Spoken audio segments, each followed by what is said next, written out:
গাহৰি মাংস আৰু মাটি দালি একেলগতে খাম বুলি আজি আনিলোঁ। মাটি দালিখিনি ভাজি কুকাৰত দিলোঁ আৰু আলু পিঁয়াজখিনি কাটি ল'লোঁ। কাটি পিনে কেৰাহীটো পাতিলোঁ, পাতি তেলখিনি দিলোঁ, তাতে পিঁয়াজখিনি দি পিনে অলপ লৰসৰ কৰি পিনে তাতে এয়া দেখিছে নহয় কেনেকৈ ভাজিছোঁ। ইয়াৰ পিছত মাংসখিনি দি দিলোঁ। মাংসখিনি দিয়াৰ পিছত এনেকৈ অলপ দি লৰাই পিনে মছলা চছলা দি ঢাকোন মাৰি দিলোঁ। মাংসখিনি হ'ল কাঢ়ি থ'লোঁ। তাৰপিছত দেখিছেনে মাটি দালিখিনি কেৰাহীত দি দিলোঁ, তেল মাৰি দিলোঁ।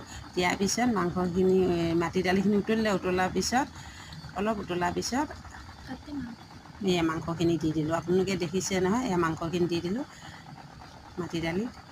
দি আছোঁ। তাৰপিছত লৰাই দিলোঁ, লৰাই দিয়াৰ পিছত হৈ গ'ল। দেখিছেনে কাঁহীত